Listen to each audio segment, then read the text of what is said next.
नामांकन करने पहुंच रही, कौन कौन साथ आ रहा है और किस तरह की रणनीति के तहत चुनाव का प्रचार समाजवादी पार्टी की साइड? देखिए कौन साथ आ रहा है। अखिलेश तो आ ही रहे, बहुत सारे नेता हैं, प्रदेश भर से बहुत सारे नेता आए और जो प्रस्तावक हैं वो जाएंगे, 5 आदमी जाएंगे, डिम्पल, अखिलेश जी और 3 प्रस्तावक ये अंदर जाएंगे।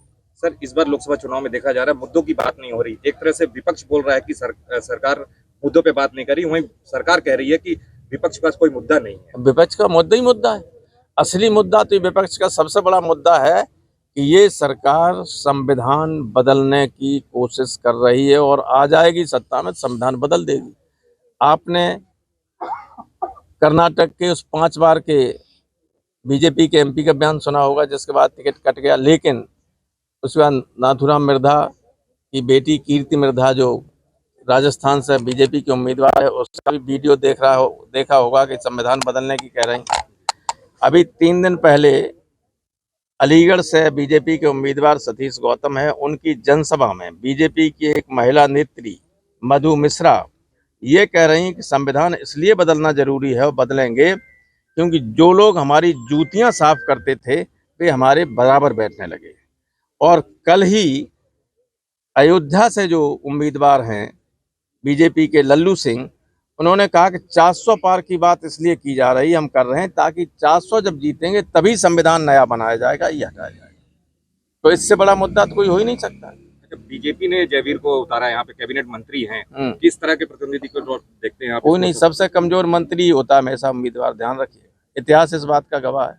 अच्छा, अभी पिछले चुनाव में अभी जब डिम्पल लड़ी थी उपचुनाव तो थे मंत्री थे नहीं थे नहीं थे नहीं मंत्री थे यहीं से मैनपुरी से एमपी एमएलए और मिनिस्टर थे बाकायदा, और कितने बड़े मार्जिन से हारे ये पता कर ले इलेक्शन कमीशन से। इस बार उन्होंने नारा दिया, इस बार नहीं तो कभी नहीं।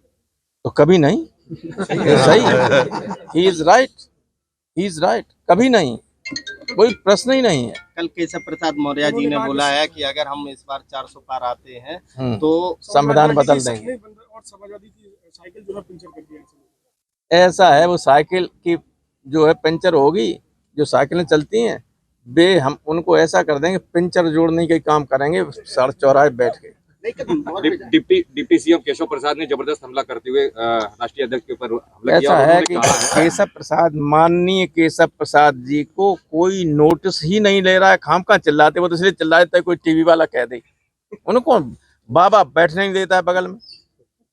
Deputy chief minister Maurya ji ने कल ये भी कहा था कि अखिलेश जी, कौन मोहन जी? केशव प्रसाद मौर्य जी ने ये कहा। अच्छा, मगर मोहन जी उन्होंने मुख्यमंत्री नहीं बनने दिया मुझे, किन्हें? दोबारा अखिलेश जी को इनने कह रहे थे। तो वो बन गए कि नहीं बन गए?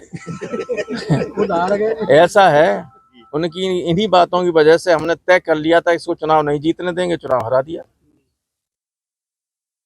2-3 को मैंने टारगेट किया था कि चुनाव जीतने नहीं देंगे, जो ज्यादा बकवास करते थे उनको जीतने ही नहीं दिया। और जब भी ये चुनाव लड़ेंगे, अभी तो एमएलसी हैं,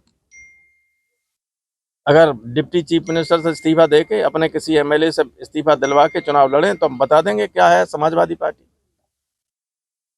राजनीति में हमेशा लोगों को बहुत सोच समझ के बात करनी चाहिए। जिस तरह की बात ये करते हैं, इस तरह की बात तो कोई झाड़ू लगवाने वाला सड़क पे आदमी वो बात नहीं करता। ये तो डिप्टी चीफ मिनिस्टर, हिंदुस्तान के सबसे बड़े राज्य के डिप्टी चीफ मिनिस्टर है, लेकिन इतने निचले स्तर की, घटिया स्तर की बात आपने कभी किसी विधायक को, किसी एमएलसी को, किसी एमपी को नहीं करते सुना होगा जितनी ये मौर्य करता है।